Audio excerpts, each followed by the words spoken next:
Hello, we're glad to see that you're back to learn more about working with Orchestrator resources. In this video, we'll be talking about storage buckets, and more precisely, how to create them in Orchestrator, and then how to use them in automation projects built in UiPath Studio. Let's begin.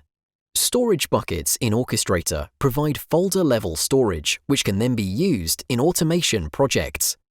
We create each storage bucket within the scope of a given folder. If we select storage buckets within this Working with Orchestrator Resources 1 folder, we can see that there's one storage bucket available. Let's focus on this existing bucket for now. It contains a few files. We can upload new files using this icon right here.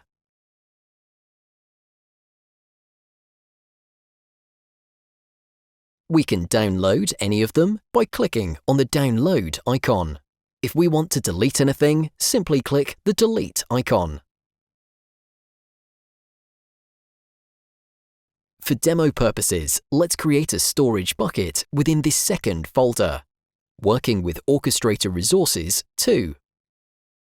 Click Add Storage Bucket. There are a couple of providers we can choose from when creating a new storage bucket, such as the Orchestrator database, Azure Storage, or Amazon S3. Let's stick with Orchestrator for this one. We'll give it a name. And we have two bucket options on the right side. By making it read-only, we're preventing other users from editing the content of the storage bucket. We also have the possibility of enabling audit read access, which would keep an audit record of all of the users who are accessing the bucket. We'll keep both disabled for now. Click Add, and this is it. The storage bucket appears in Orchestrator and it's ready for use. Now let's say that we want to use this storage bucket in the Working with Orchestrator Resources 1 folder as well. How do we do that? Well, remember from the previous lesson that we have the possibility to share resources across folders. Storage buckets are one of them. Let's go ahead and do that. Here on the Storage Buckets page, the three buttons allows us to click Manage Links. We'll select the first folder and link this storage bucket to the first folder as well.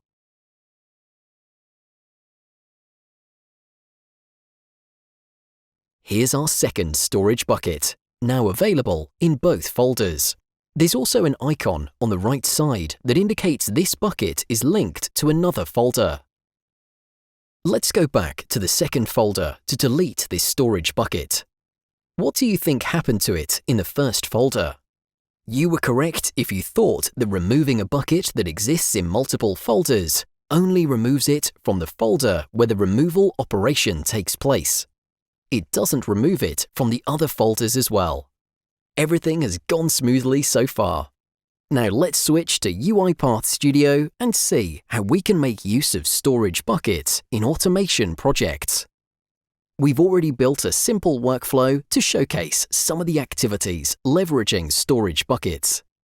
These can be found in the Activities panel under Orchestrator and Storage. The first thing that we'll do is upload a file to a specific bucket with the Upload Storage File activity. By checking the arguments, we can see the name of the destination storage bucket, stored in an argument, and the name of the file, also stored in an argument. The next activity is List Storage Files.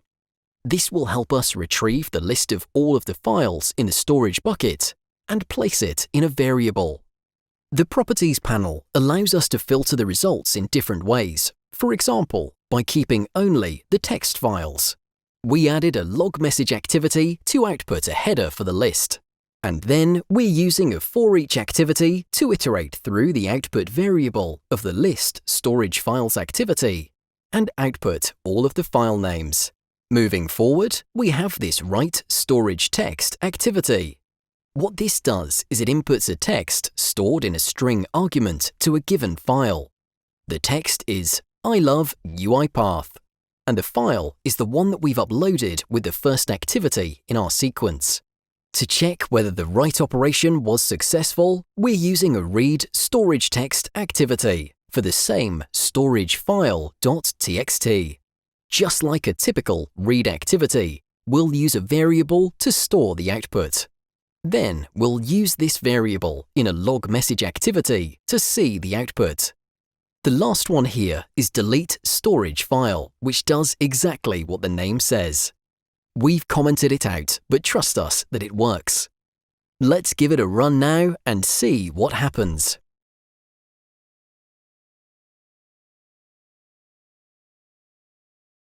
In the output panel, we can see the list of text files.